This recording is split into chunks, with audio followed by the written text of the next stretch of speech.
अस्सलाम वालेकुम dear students, आज हम स्टडी करेंगे about the process of digestion in human कि ह्यूमन के अंदर डाइजेशन का प्रोसेस किस तरह होता है। तो सबसे पहले डाइजेशन की ज़रूरत क्यों है ह्यूमन बॉडी के लिए। ये पूरा का पूरा कंप्लीट प्रोसेस है। इनके अंदर हम डिफरेंट स्ट्रक्चर उसके फंक्शन को डिटेल से स्टडी करेंगे। यानी कि हम खाना खाते हैं, खुराक खाते हैं, वो डाइजेस्ट हो जाता है और वो डाइजेस्ट जो खुराक पार्टिकल्स है उससे हम क्या कर लेते हैं, न्यूट्रिएंट्स गेन कर लेते हैं, ब्लड के ज़रिए हमारी बॉडी में आ जाता है और बॉडी में वो क्या कर लेते हैं, हम अपनी ज़िंदा रहने के लिए, लाइफ प्रोसेसेस को चलाने के लिए, बॉडी के अंदर स्ट्रक्चर बनाने के लिए इस्तेमाल कर लेते हैं। जो वेस्ट होते हैं वो बॉडी से in the form of faces remove होते हैं। तो हमारे लिए यानी सेल के लिए, एक सेल की अगर हम बात करें, पूरी बॉडी की हम बात नहीं करें, एक सेल की बात कर रहे हैं, क्योंकि हमारी लिविंग ऑर्गेनिजम्स के वो प्लांट से या एनिमल से उसकी पूरी की पूरी बॉडी बनी है, सेल से बनी है। अब एक सेल के लिए वाटर की भी ज़रूरत है, शुगर की भी ज़रूरत है, फैटी एसिड की भी ज़रूरत है, उसके लिए प्रोटीन की ज़रूरत होती है, लिपिड्स की ज़रूरत होती है, विटामिन्स की ज़रूरत होती है, उसके लिए मिनरल्स की ज़रूरत होती है। और ये ज़रूरत क्यों होती है? क्योंकि स्टार्ट में मैं एग्जांपल दूंगा, ह्यूमन के दूंगा कि बच्चा क्या होता है, सिंगल सेल का होता है। वो सिंगल सेल में 2 में और इससे बन जाते हैं trillion and millions of cell बन जाते हैं। अब ये इतने सेल जब बनेंगे तो उनके लिए एनर्जी की ज़रूरत होगी, खुराक की ज़रूरत होगी, लिहाजा वो खुराक हम खाते हैं और वो डिफरेंट प्रोसेस से होके यूटिलाइज होता है। तो इसको बोलते हैं डाइजेशन। डाइजेशन की डिफिनीशन हम किस तरह कर लेते हैं कि खुराक के बड़े टुकड़ों का यानी कम्प्लेक्स मालिक्यूल का स्मॉलर मालिक्यूल्स में, यानी खुराक के बड़े टुकड़े हैं उसको छोटे छोटे टुकड़ों में डिवाइड करके हमारे पास सिंपल मालिक्यूल बन गए, उसको बोलते हैं डाइजेशन। यानी एज अ होल जो न्यूट्रिशन का प्रोसेस है ये हमारे पास 5 स्टेप्स में है। 5 स्टेप्स, ये जो जितना भी बाकी चैप्टर रहता है न्यूट्रिशन का, ये ह्यूमन डाइजेशन पे है। इसमें लॉन्ग क्वेश्चन भी आते हैं, शॉर्ट भी आते हैं, लॉन्ग क्वेश्चन भी आते हैं। तो 5 स्टेप्स कौन से हैं? पहले हमारे पास है इंजेशन, सेकंड हमारे पास है डाइजेशन,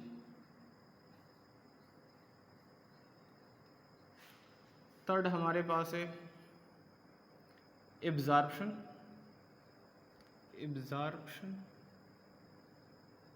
फोर्थ वन हमारे पास है एसिमिलेशन,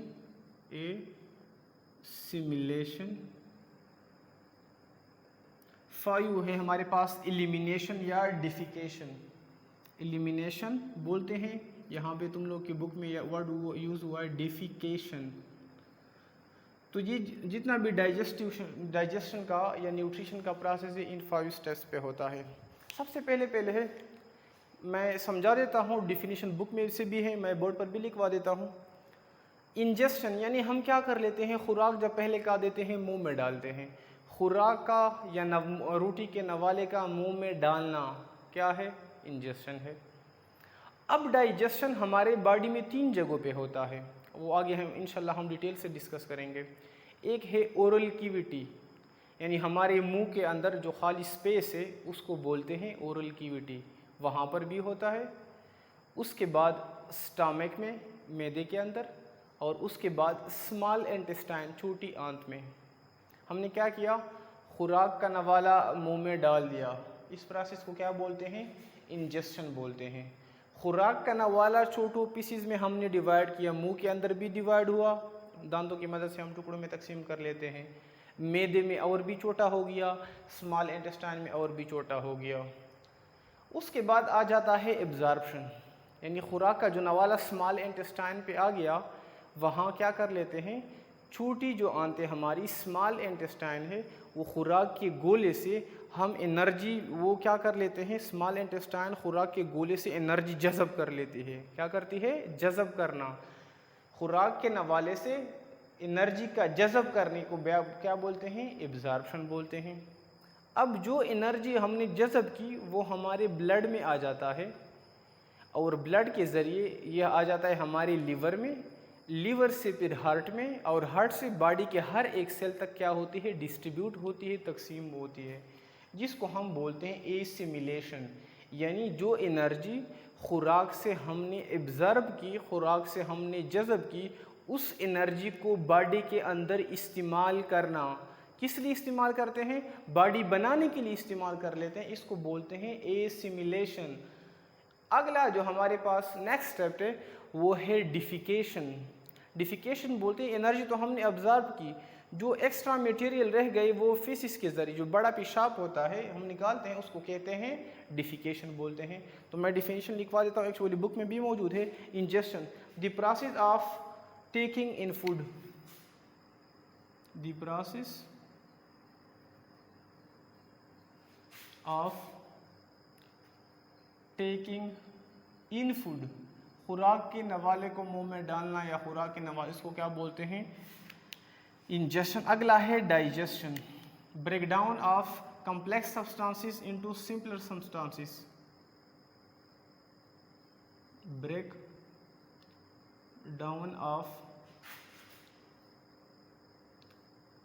complex बोलते हैं बड़े को बोलते हैं complex food substances या food molecules into smaller substances या smaller molecules, एक ही बात है, ठीक है। अगला क्या हो गया? एब्जॉर्प्शन, यानी उसी खुराक से हमने क्या करना है? एनर्जी को जज़ब करना है। क्या करना है? Diffusion of digested food into blood and leaf, diffusion of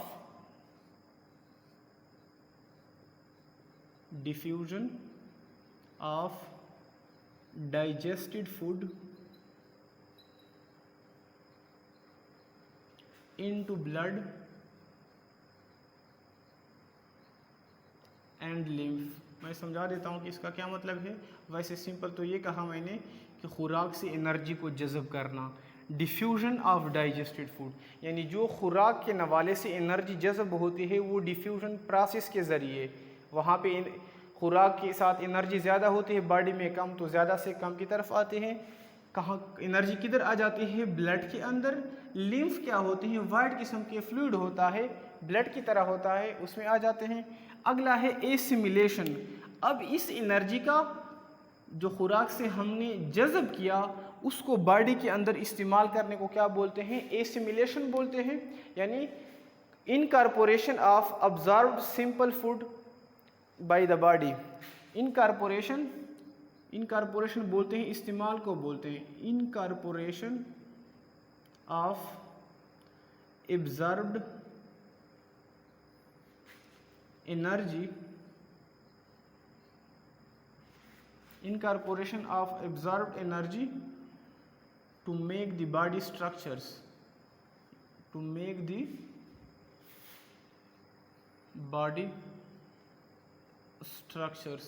अगला है हमारे पास डेफिकेशन, जिसको हम बोलते हैं एलिमिनेशन भी बोलते हैं। यानी इसमें क्या होते हैं कि रिमूवल ऑफ या elimination of faeces from the body या elimination of undigested food from the body. Elimination बोलते हैं बाहर निकालने को बोलते हैं, elimination of undigested food from the body, undigested नहीं होता, यानी वो हमारे काम का नहीं होता, लिहाजा क्या निकालते हैं? तो ये 5 स्टेप हमने पूरी के पूरी इसमें अप्लाई करने हैं। इसके बाद हमारे पास है human alimentary canal. Human alimentary canal किस चीज़ को बोलते हैं? उसके अंदर कौन कौन से स्ट्रक्चर्स होते हैं, और कमिंग लेक्चर में उस स्ट्रक्चर को फिर हम स्टडी करेंगे, साथ साथ में उसके फंक्शंस को। एलिमेंट्री कैनाल, एलिमेंट्री कैनाल किस चीज़ को बोलते हैं? मैं सिंपल समझा देता हूँ।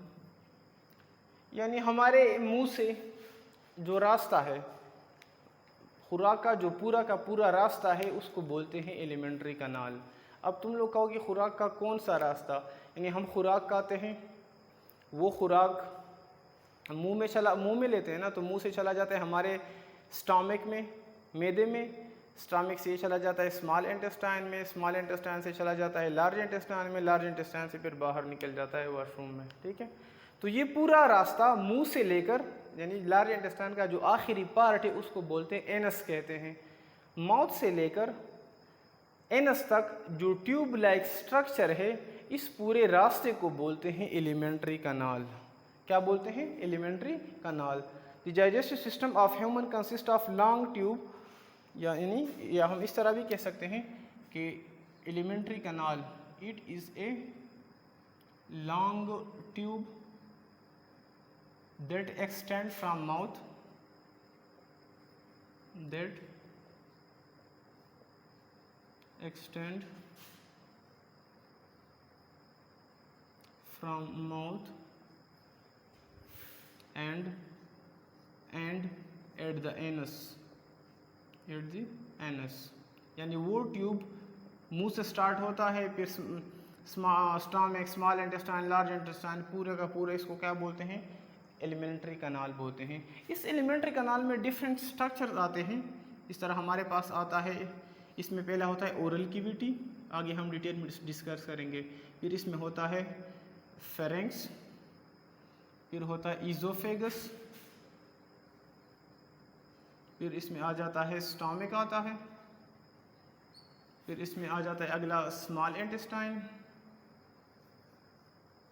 और नेक्स्ट हमारे पास आ जाता है इसके बाद लार्ज इंटेस्टाइन।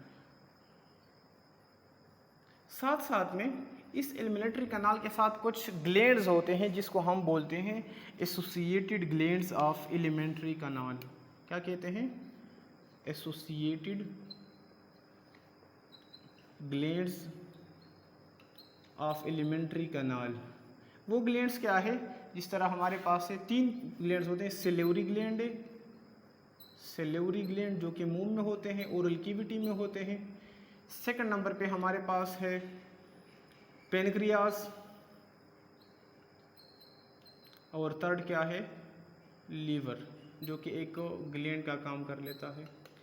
तो हमने क्या कहा एलिमेंट्री कनाल में कि एक पाइप से मुंह से स्टार्ट होता है, मुंह को जो खाली स्पेस है यानी माउथ है, फिर उसके बाद ओरल कैविटी जो खाली स्पेस है, फिर उसके बाद pharynx, oesophagus, stomach, small intestine, large intestine, anus, पूरे पाइप को क्या बोलते हैं? Alimentary canal. तो आज के लिए इतना ही काफ़ी है। तो इंशाल्लाह नेक्स्ट लेक्चर में हम ओरल कैविटी, उसके स्ट्रक्चर एंड फंक्शन को स्टडी करेंगे। तब तक के लिए अपना बहुत सारा ख्याल रखिए। अल्लाह हाफ़िज़।